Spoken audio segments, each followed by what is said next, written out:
Hi, everybody. I'm Sheldon Fetty. I'm an alcoholic.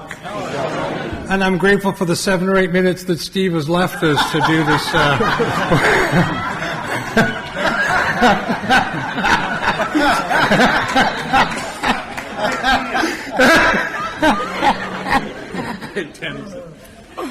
Oh, boy. It is an honor and a privilege to be here. First of all, I'll give you my statistics. My name's Sheldon Fetty. I'm an alcoholic. I'm from Las Vegas, Nevada, sober since July 17th of 1996. My home group is the Common Solution Group. We meet on Tuesdays, Thursdays, and Sundays in Las Vegas. And if you're ever in Vegas, we'd love to have you come and hang out with us. My sponsor is Charlie H., and he knows he's my sponsor, which is important, right? Because sometimes we have sponsors that, you sponsor Sheldon? Well,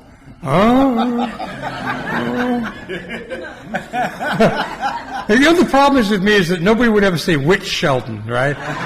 If you're named Bill or Bob, right, it's yeah, I sponsor Bill, you know, but I got one of those names, unfortunately, that it's hard to get lost in the crowd.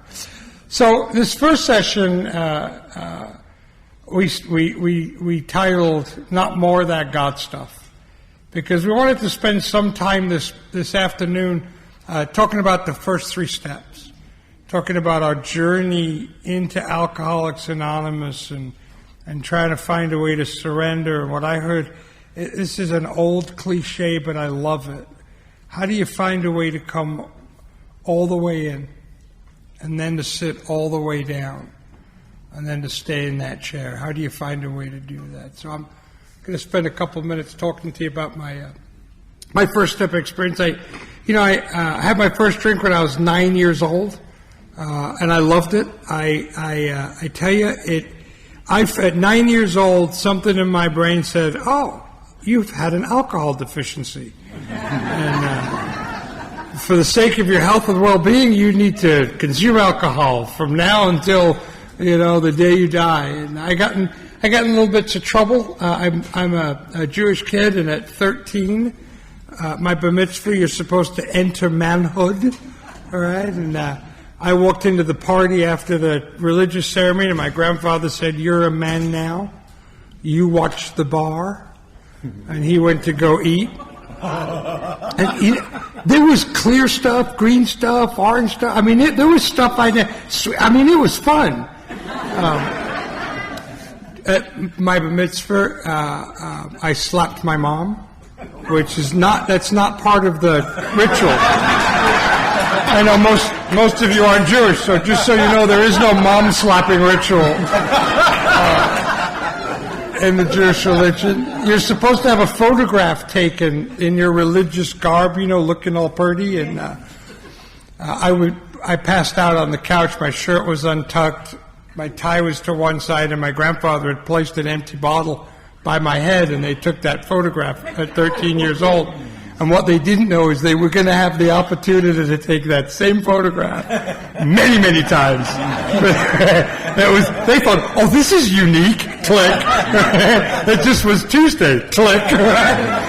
And when I was 16, I graduated high school, not because I'm smart.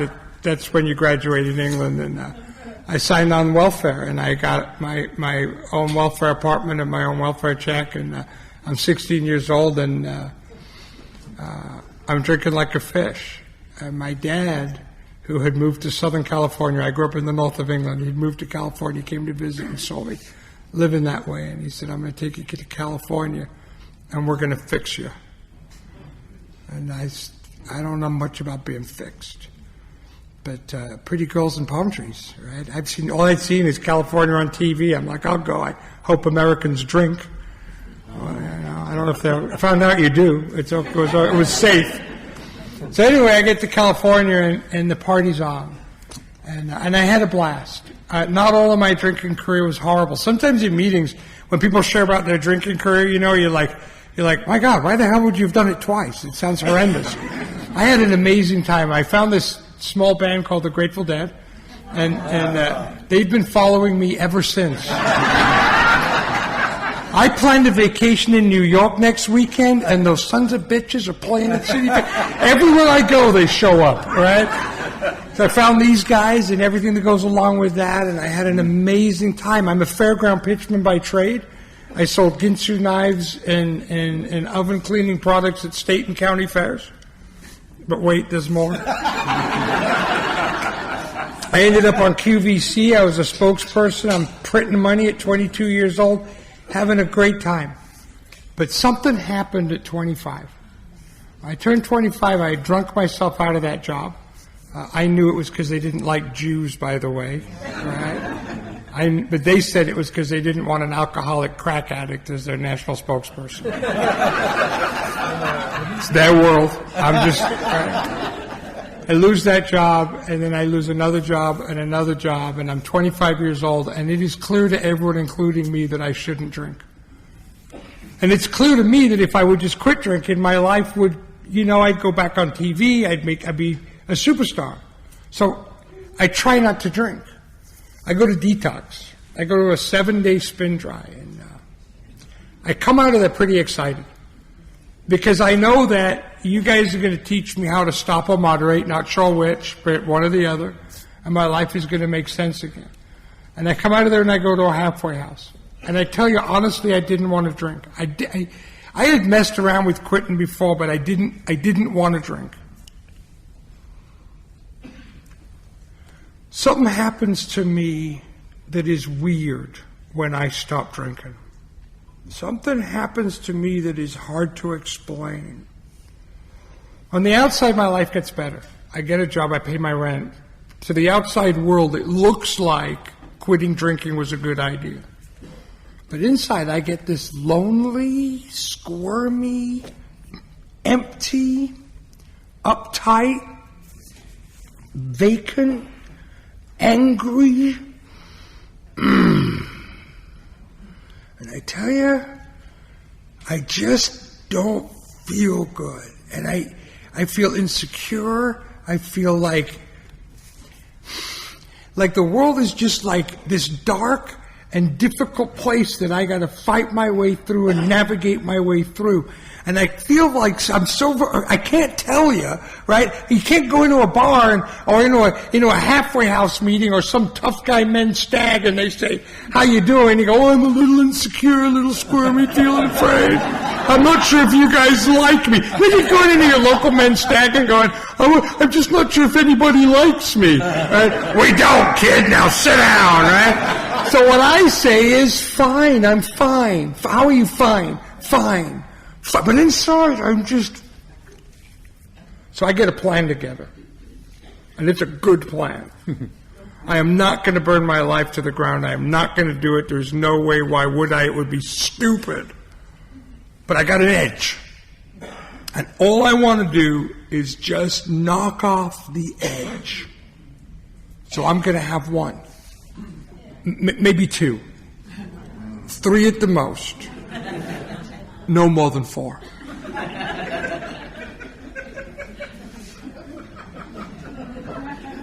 So I execute my plan, and it's a good plan. But I don't get this, right? But somewhere between 1 and 4, something happens where I think 5 is a good idea. Right? Well, we'll quit, later, or till 7, 8, 10, and my life's burnt to the ground again, and I don't know why. It's okay. I'm gonna quit again. And I get stuck in this trap. And it's the weirdest trap. It's the trap where I can't stay sober. Because when I'm not drinking, I feel... The word that comes to mind right now is I feel alone. Which is a weird word for someone that doesn't know anybody he'd want to hang out with. Right? Right? That's how I feel like. I am alone. I look around the room and I judge all of you, and none of you are the solution to my loneliness, but I'm alone, and that's how I feel. I feel like an alien. I feel just empty, and I can't. You guys say the weirdest things. You guys say, if I would come to Alcoholics Anonymous, check this out, this is funny. If I would come to AA, right, and do what you say I would do, I can stay sober 1 day at a time. And you say it like it's good news. Now that to me is a trip, right? Some guy's got 25 years sober, says he's 25 years sober. I think you poor bastard. Because from my perspective, what that means is for 25 years, this guy has felt like I feel right now, one day at a time. Right? That's what it sounds like to me. You can stay sober one day, one long, miserable, painful day at a time. And if you complain about it, what do they say? They kick back and they go, well, you don't have to stay sober one day at a time. You can stay sober 1 minute at a time if you want. 60 miserable seconds. Tick. Let's face it, for me, maybe not for you, but for me, Alcoholics Anonymous is best described as a punishment for my alcoholism. And you have sentenced me to sit here miserably, one day at a time for the rest of my life. And so I'm going to do the only thing I can do. I'm going to have one, maybe 2, 3 at the most, no more than 4. Because I can't not. And so I get drunk to get sober, to get sober, to get drunk, to get drunk, to get sober, and I can't stop, and I don't know what to do. And that is how I did my first step. Broken and stuck, not knowing a move. When a newcomer says, I'm so excited I did step 1, I want to ask him, of what program? Because there ain't no good news, right? The only good news is what we're going to talk about next, is step 2, right? Because you can imagine if we had a one-step program, the suicide rate would be 99%.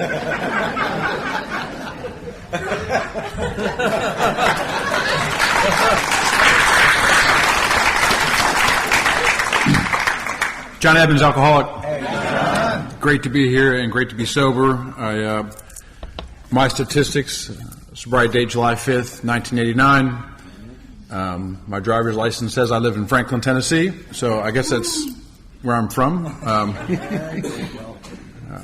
Sponsor as many guys as my sponsor will allow me, plus a couple I don't tell them about. I'm really grateful to Steve asking me to do this. He called a couple weeks ago and said, I think it'd be good if you guys got involved in the Roundup. Being new to now, we'll get you plugged in. And I don't talk with Steve much. We talk every now and again. I was struggling getting plugged in. When you move somewhere with short-term, long-term sobriety, it's tough to get plugged in, and so I was really grateful for that, because where I got sober, I was the king, and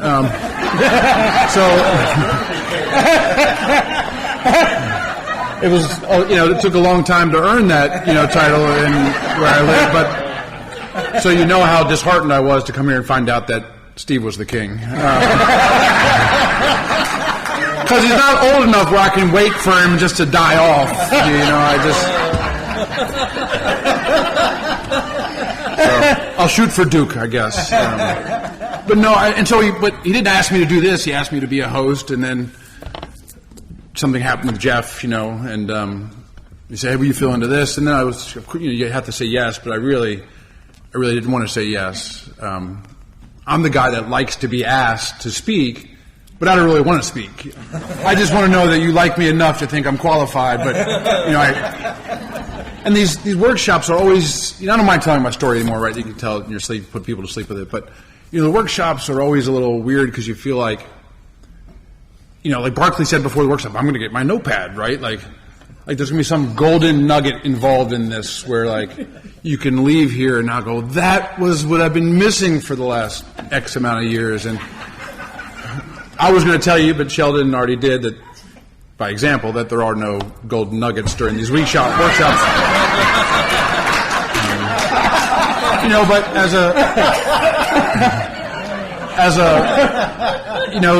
to calm the nerves, my beautiful wife came, which she should be sitting up here. She said, let's pray together, and we said a prayer, and we turned this meeting over to God. And so, if this meeting sucks, we know how God feels about my wife. which is not going to happen, right? Because she is the most spiritual woman I know. She's been a spiritual lighthouse for me for 28 years, and I couldn't be more grateful.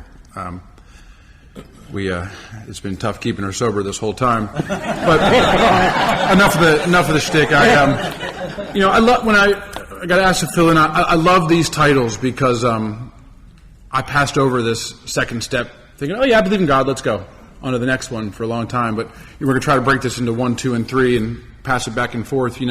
I believe I was born with this disease. I know some people, somewhere drink themselves into alcoholism, I guess, and fall asleep at the boardroom table and wind up here. And that wasn't me. I was alcoholic from the beginning. I had the restless, irritable, and discontent before I ever found alcohol.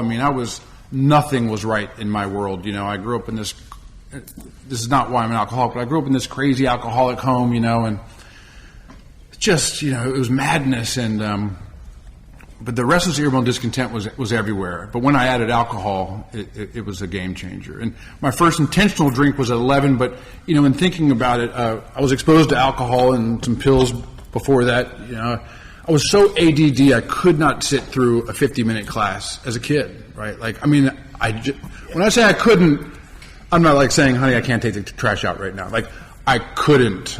I'm exploding in my chair after about 25 minutes, and it was just awful. And so I would skip school all the time. I'd make up excuses not to go to school. I'm the youngest of 4 kids, and by the time my mom's taking care of my father's alcoholism, and by the time I get to the young, 9, 10, 11, 12 years, she's done raising kids, doing the best she can to keep the lights on. And I remember I found Chloroseptic, which I've been told has a little bit of alcohol in it, and she'd say, I'd say, Mom, I can't go to school today. And she'd say, well, you look fine. I'm like, no, I really can't. And she's like, well, I'll go get the thermometer. And she'd put the thermometer in my mouth, and as she left the room, I'd put it on the light next to me, and she'd come back in and I'd stick it in my mouth, and she'd say, Jesus, you have a temperature of 120, we got to go to the ER, you got to time that just right, but not too hot where it burns your mouth, but hot enough where you get to stay home. And she'd leave me home and with the Chloroseptic, and because I have a sore throat, and she'd come home, my mouth would all be red like a clown, and I didn't really know what that was. But my first intentional drink was at 11. I was at my youngest of 4. I'm at this fancy little wedding. It's the late 80s. We're the typical alcoholic family in the neighborhood. My mom's done her best to put on the event, for the Joneses. And little did they know, little Johnny was going to make his debut into alcoholism. And my uncle gave me a couple drinks and a couple drinks and a couple drinks. And that very first time of intentional drinking, I drank until I got completely out of my mind. I blacked out. I threw up. I urinated on myself and just did my best to ruin the event. I didn't. They're still married. So, but what I want to tell you about that event was that that's how I always drank. I didn't go through, I got sober young. I know I look like I'm 70. I'm not. I got sober at 17 years old, just turned 50. And I didn't have this long period of, I'll just have 4. It was always, let me get to oblivion as quick as I can and stay to oblivion. But what I remember most about that event was the next morning they had this little party, little going away breakfast or brunch, I guess is what, the well-to-dos call it. And they were all kind of laughing about it. My brother certainly was. My dad was really happy that he wasn't the one in trouble this night as, the family alcoholic. And my old battle axe, Aunt Martha, she said, I bet he'll never do that again, because I was just so violently ill. And I can still remember that, where we were all sitting, and I can't wait to do that again. I've finally found what I've been missing, and I was fortunate that my old man owned a bunch of bars, and our house was always stocked with alcohol, untraceable, uncountable, made me very popular.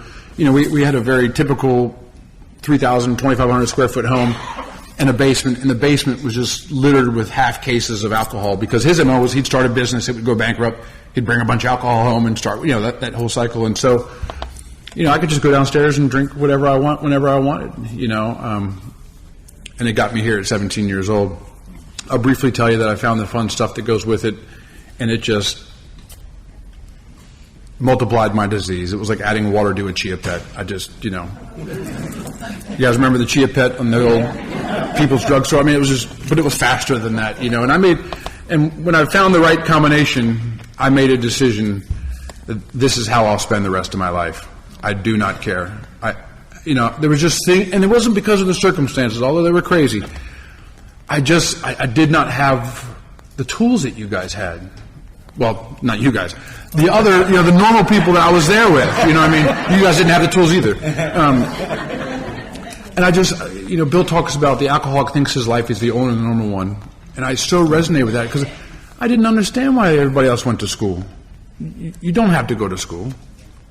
Because where I lived in this well-to-do county, Montgomery County, right outside of Washington, D.C., you go to the next grade no matter what happens. They don't do failures, And I learned to become a pretty good negotiator with that, right? I played the game of chicken. Let's see the least amount we can do and wind up in the next grade. And lo and behold, they just kept doing it. They had this school program for young drunks and junkies called something for work or early work. It's like you come to school half a day and then you go to McDonald's, you flip burgers half a day, and they give you credit for that because they know you can't come a whole, But it was available only to seniors, and I had convinced them that in my freshman year I have to go to this program or I'm out, And they didn't want to drop out, It's where I learned to negotiate, and it came to a point where I couldn't even come to those 3 or 4 classes. My 11th grade year in high school, the principal called me in. I still remember it. He said, "John, you have already exceeded the maximum unexcused absences in the state of Maryland. But we're going to make an exception. We're all the exceptions, right? And if you can come these next 11 days, we'll pass you on. Can you do that? Because I'm tired of going to summer school. I'm tired of going to night school. That sucks, And I said, yeah, I can do that. I can do that. I can do that. And I made it for a day. I couldn't make 11 days. And the next day, a guy that looks like Sheldon sees me in the hall and says, hey, I got a bottle, I got a bag. And what happens, and Sheldon described it beautifully, is I think I've changed my mind. I said, you know what, night school wasn't that bad last year. Because, alcohol and drugs weren't my problem. They were the only solution I ever had. This feeling of restless, irritable, and discontent that was killing me. It was the only solution. And I traded, 13, 14, 15, 16, 17, you don't have much to trade, but what I had to trade, I traded, right? I wrote off my entire future for that, this whole idea of powerlessness is what, we're leading into in this conversation of this God business, but I never doubted it. I never struggled with it, and I just didn't care. That was my battle cry. I do not care. They would call me into, somebody in a person of authority would call me into their office. I don't know when you finished, but just whatever. A position of authority would call me, as a principal, a judge, or a cop, or somebody, and they'd sit me down. I think this should be in the 20 questions. And they'd say, we've seen your file or folder or whatever, and we don't understand what's going on with you, And they say, what? And they mean it. What is wrong with you, John? What is wrong with you? And I'd put my butt back in the chair and put my elbows on my knees, and I'd look down at the ground, and I'd play this game of silent chicken for as long as I could. And if they won and I answered, I gave them the best 3-word answer I had. The most honest thing I ever said. I don't know. And that was the truth. I don't know what's wrong with me. And the fact that you are asking me what's wrong with me discounts you from ever being able to help me. All right? Because if you're so damn smart, please tell me. I need to know. Because I knew it before there was something wrong with me. And I held on to that for as long. If I hadn't found alcohol in the way that I did, I'd have killed myself by 15. I really would have. And so as we transform this conversation into the second step, this powerless was never an issue for me. I knew I was an alcoholic from the beginning. I knew there was no such thing as 3 or 4. I love that question on page whatever is the beginning of We Agnostics 44, right? If when you honestly want to, you find you can't quit entirely. And the first time I read that, I was like, well, I don't know if that qualifies for that, because I never really tried to quit. Who quits?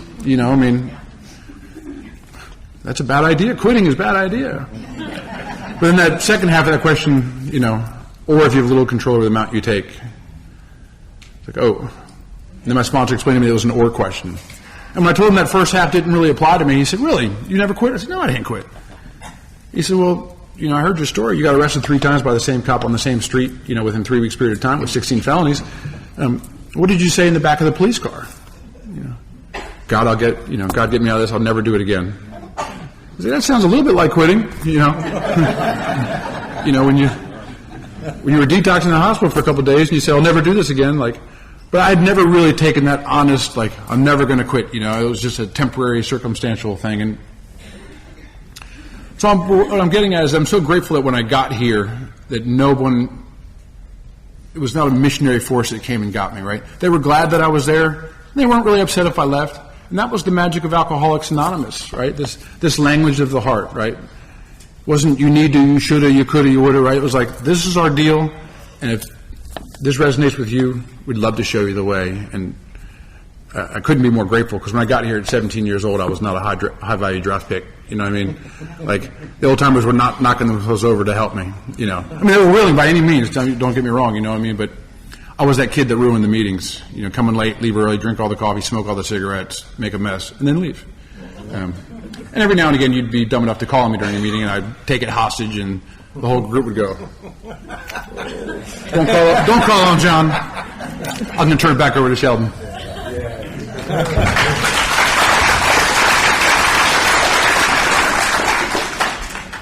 So I show up at Alcoholics Anonymous hopeful that you guys can help me with my drinking problem. And the first conversation I have with anybody about quitting drinking is so disappointing.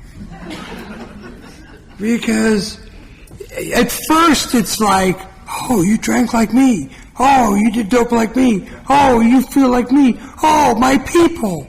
And then I say, well, what are we going to do when we hang out together? And you say, we're going to look for God.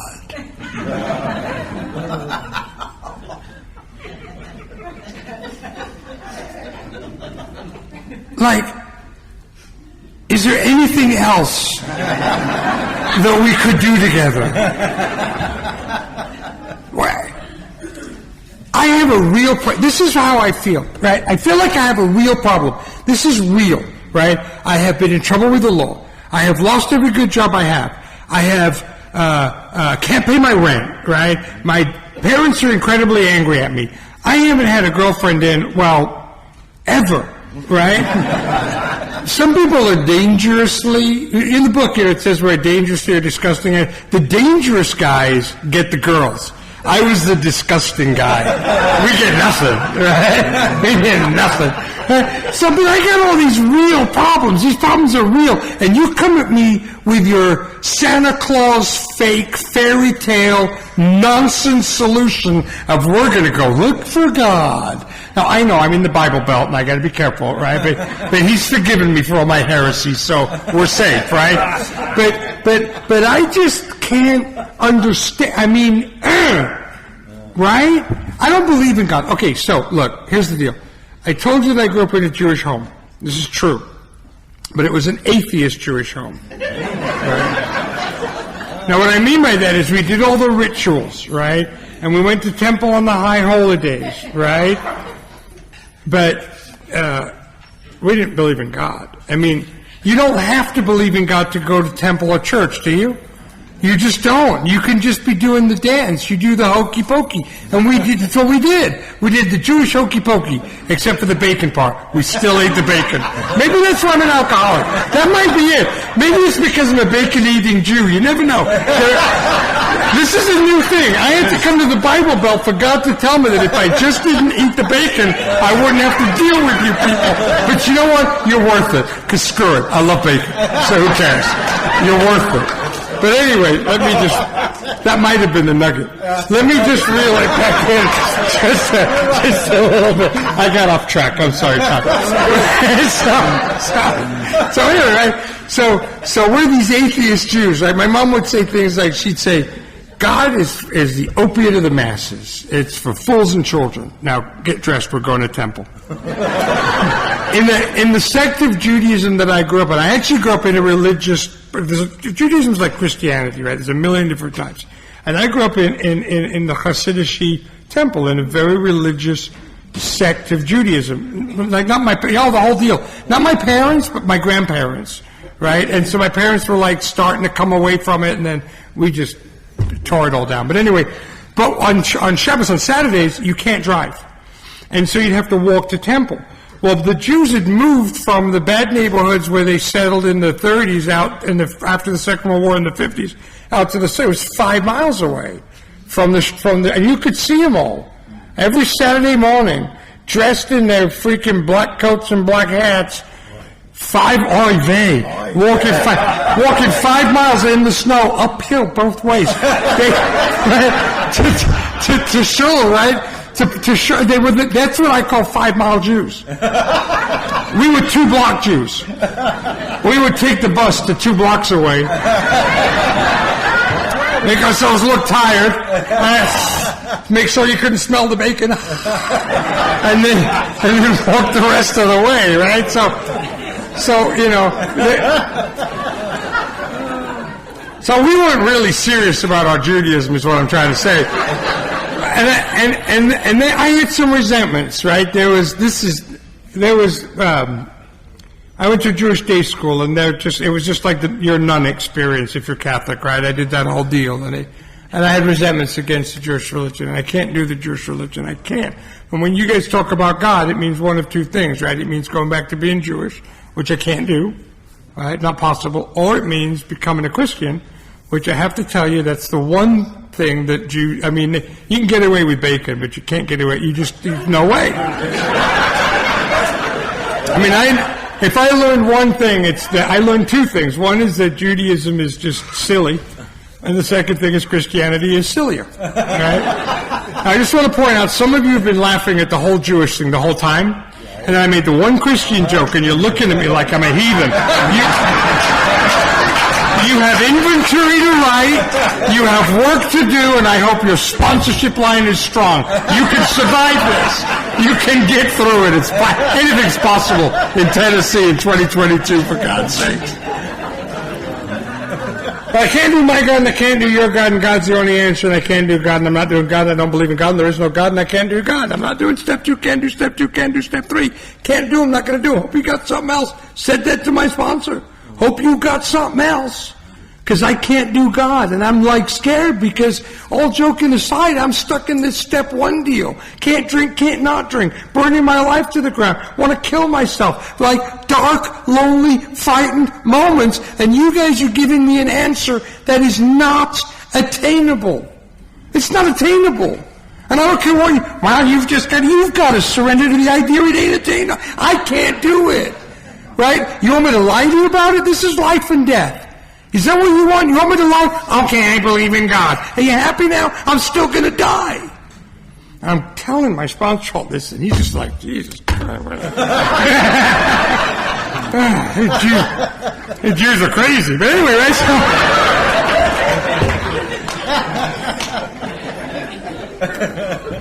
But he says the craziest thing to me.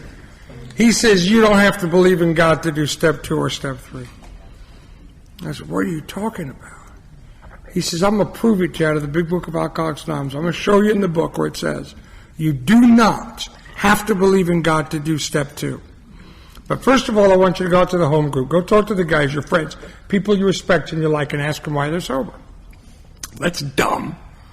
All right? Because I know what they're going to say. It's almost like it's handed out on the back of a business card, right? Like if I asked you, I know you're going to say, well, I'm sober today by the grace of a loving God that I found in the rooms of Alcoholics Anonymous. I'd like to thank God for the 12 steps of AA and AA for leading me to God. I know what you're going to say. Right? So I'm like go and I ask them, and they say, by the way, if you're new, I want you to know that I'm sober today by the grace of a loving God that I found.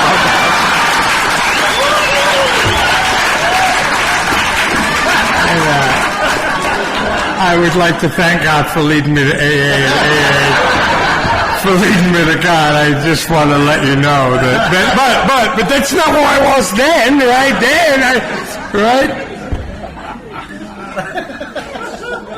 I go to him and I say to him, they all said God. And he said, well, Sheldon, let me ask you a question. If you could find God in step 2, or even in step 3, why the hell would you do step 4? Seriously, it sucks. I mean, really. It's horrible. You've never been to a meeting and heard somebody go, individual one, 4-step, baby! Right? Everybody hates it, and no one knows how to do it. Right? No one knows how to do it. There's a million workbooks on how to do it. A million of them. There are people in this room, right? I'm one of them. I'm a big book reading, step working son of a gun. And there are other big book working, step doing, and we disagree on how to do it. We can't agree. Even the big book thumpers can't agree on how to do a false step, for God's sakes. It's very confusing. Step 5 is embarrassing. 6 and 7, nobody understands. 8 and 9, incredibly expensive. 10 and 11... This is real stuff. 10 and 11, so confusing. Half of you think you're doing step 10 when you're really doing step 11. Now, this is important. Some of you are going, what's he talking about? The ones that are going, that's right, that's your spiritual arrogance. You got work to do, because you're just happy you know shit no one else knows. That's right, they think they're doing 11. It's oh no, they don't know, right? You got inventory to write and sponsors to talk to. Too much Diet Coke. Who got me this Diet Coke? For God's sakes. For God's sakes. Anyway. So I go back to my sponsor and he says, I'm going to show you in the big book exactly where it says you don't have to believe in God to do step 2. And he takes me to page 47. And there's a lot of beautiful writing about step 2. Some of the writing on step 2 is some of the most beautiful writing that Bill has done. It's very amazing, open, spiritual. You can see things and find things, and that it just will allow a simple guy like me to connect with God. But there is the place where you do step 2, right? There's a place where you do step 2, and here's the place where it says you need to ask the new man, but one simple question: do I now believe? Do you now believe, or are you even willing to believe in a power greater than yourself? Answer that question is step 2, or not, right? But here's what the question says. Do you now believe, or are you willing to believe? See, what I thought it said was, do you now believe in God? If so, right, great. If not, then go direct to the jail, do not pass go, and do not collect $200, right, is what I thought it said. But it doesn't. Here's what it says. And this is what he pointed out to me. He says, Sheldon, you don't have to believe in God. Do you believe in God, or means you can say, no, I don't believe in God. Do you believe, or are you willing to believe? What does that mean, that you're willing to believe? Are you willing to believe that maybe, just maybe, there might be a God? I mean, I know it's unlikely, right? Put you on a lie detector desk, there is no God. Gun to the head, no God, I dig it. You don't believe in God. I don't believe in God. No God, there's no God, we agree. There's no God, I agree. No God, God, no God, no God. But are you willing to believe that maybe it's possible, perhaps? There might be, it's unlikely. Very unlikely, highly unlikely, but is it possible that maybe, just maybe, there might be a God? Maybe? Possible. Not definitely, but maybe, perhaps. Well, I could say that even though I don't believe in God, it is possible that maybe, perhaps, there might be something, maybe. Are you willing to believe? I'm willing to believe. I am willing to believe that it's unlikely as it is. I'm willing to believe that there might be a God. Yes. I'm willing to believe that. Then the book says, as soon as a man says that he does believe, which I didn't, or is even, and Bill's so great, he puts the word even. He doesn't say that a man is willing to believe, he goes even willing. Like that patheticness of willingness. That much. He's even willing to believe.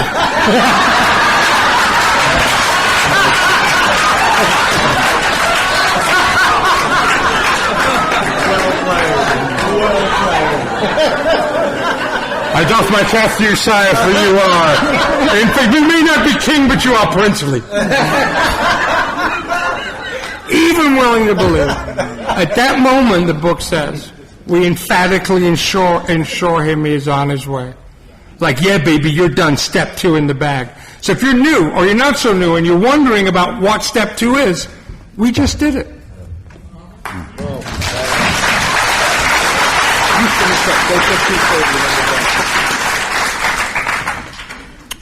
I wasn't trying to cut you off by taking your soda. I just, Just trying to protect the innocent. Well, every now and again I get to tag along with my sponsor and do a weekend or something, and we negotiate whether I get 5 or 6 or 7 minutes out of the hour. And when he's had 2 cups of coffee, it's none at all. I just sit here and I love talking about this step. I'm going to talk a lot on Sunday about one of our, what's the last title? Mistakes in Recovery, or The Struggle is Real, Baby. The Struggle is Real, Baby. And I've got a lot of those, but I'll briefly tell you that I just ruined my life at 18, 19 years of sobriety. I went back through the steps thinking that the golden nugget I had missed, and when I say ruin my life in sobriety, I'm not talking about what Jimmy did at 5 years. I mean, that was a mess, but mine was like a super mess, like IRS, police, foreclosure, ambulances, hospitals, like, you know, I went all out. You know, I'm a full measures guy, and but I got hooked up with a guy that believed in the book, and I said, man, you know, I need to do the 4-step with you, because that was my missing nugget, you know, and we went back through the whole deal, you know, and what had transformed my life really was the second step in hindsight, you know, this idea of developing a relationship with the power greater than myself was really just kind of on the side to me for many years in here. Like the first time I went through the steps with my sponsor, he said, okay, you know, do you believe in power? You know, and yeah, sure, okay, let's go for it. He said, you know, even though God hates me, but yeah, I believe in him, but God hates me, you know, because I'd done some cruddy things that we all have done when we got here, and we went on with the rest of the steps, you know, and some really wasn't even anything close to the big book format. You know, I got sober in an AA club, and there were not many big books around. You know, we had a couple of guys that were self-appointed gurus, and we just did what they told us to do, you know, which was go to more meetings, you know, and every now and again would you know, do some step work when our butts were on fire. But going back through and because the whole title of the chapter, We Agnostics, blew me away. Like, when I went back through it with a new set of eyes and a new willingness, you know, was just incredible. I did not know it at the time, and I would have passed a lie detector test that wasn't the case, but I totally ignored that chapter for years in here. I was like, oh, I'm not an agnostic. I believe in God. That's, you know, might as well be to the wives, right? Like, you know, none of us are really paying attention to that in the meeting, right? I know you're not. I mean, the wives might be, but like, us guys are like, you know, what time's the game on? And, because that's how ADD I am. But that's how I had treated We Agnostics, you know, and so, like, reading it with this fresh set of eyes just blew me away. You know, my old sponsor Charles, you know, I was like, I don't understand all this talk, you know, because Bill says in there 7 times that we got to get rid of these old ideas, these prejudices. And I was like, Charles, I'm not prejudiced. You're black, I'm white. I'm not prejudiced. I don't get it. You know, he's like, oh my God, you know, like, it's not what they're talking about, dummy, right? Like, that's just, you know, I had to get rid of these old ideas. Is what we're, you know, my experience, and Bill says all throughout the book, that these 12 steps are divinely designed by God to remove what's blocking us from Him. That's it. At the end of the day, and my experience proves that to be true. And what's blocking me in the first step is obvious, right? And in the second step, what's blocking me from having experiences, these old ideas about God. And if you know, when Sheldon was yucking it up, which I love to death, I've learned to look around for the guy that's not smiling. I remember I got dragged to my first conference at a young person's conference, and Cliff Roach was talking, who's funny. And there was 2,000 people in the room, and everyone was laughing, and I was not laughing. I had 90 days of sobriety, and I was dying. I mean, I was drier than a forest fire, and I had a couple bucks in my pocket, enough to buy a tape, not a CD, or a pack of cigarettes. That was my more dilemma that night, but I was dying to know why they were all laughing. You know, so look for the person next to you that's not laughing this weekend. I don't know why I went down that tangent, but as we went back through this, you know, these old ideas is 1,000% what's blocking me. Like, how can I really turn my will and my life over to the care of God if I think He's keeping score?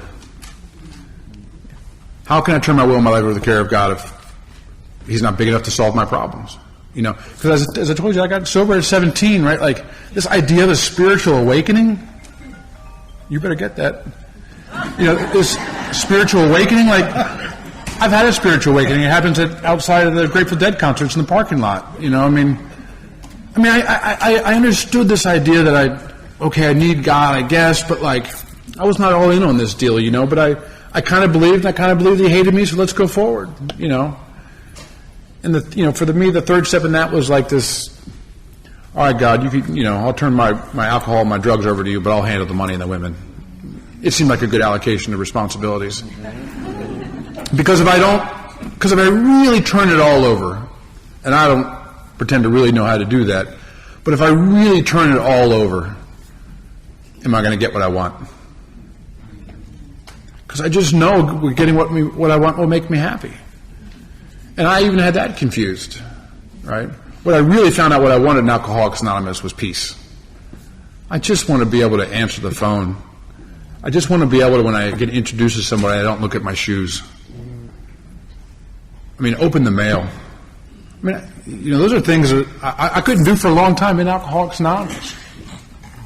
I knew where I was going. If you weren't laughing, took me a little while, if you weren't laughing when Sheldon was yucking up, we're not trying to sell you any brand of God in here, right? Someone once said in a meeting, whether you're all the great religions, whether you're Jewish or Christian or Buddhist or Muslim or whatever you are, Mother Earthish, whatever you are, they all have one thing in common. They send their drunks to Alcoholics Anonymous. Right? We absolutely do not care what you believe. And I know, there's your nugget. You gave me one, I gave you one.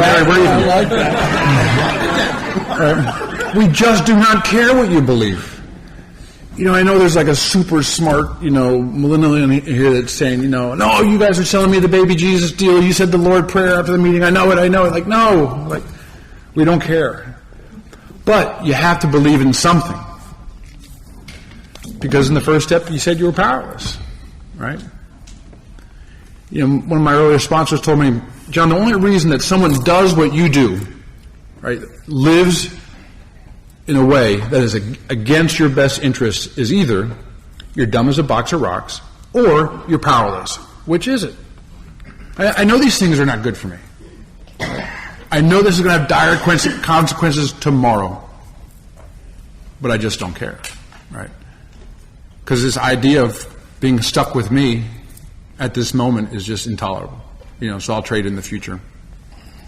The title, We Agnostics, I believe we're all agnostics when we get here. Right? So I went from this transformation of, well, it doesn't apply to me because I believe in God, to, well, that just applies to the less fortunate that don't believe in God, to this, that I'm an agnostic. When I got here, and for a long time, I was an agnostic. And I submit to you that you were too. Right? And I'm going to tell you why, because the definition of agnostic that I'm using is, a Gnostic is someone with experiential, effective, working relationship, working knowledge of. Like, that's the old-timey definition, right? So if you're a Gnostic, you understand it, and you have a working relationship, and it works, right? So if I had an effective working relationship with God, halfway before I got here, I would have tapped into the little baby Jesus and gone the other direction, right? It would not have gotten as bad as it got. But I did not have that effective working relationship. So by definition, I'm agnostic when I got here. And they would say, John, you just need to have a little bit of faith, just a mustard seed of faith. And it's, oh my God, whatever.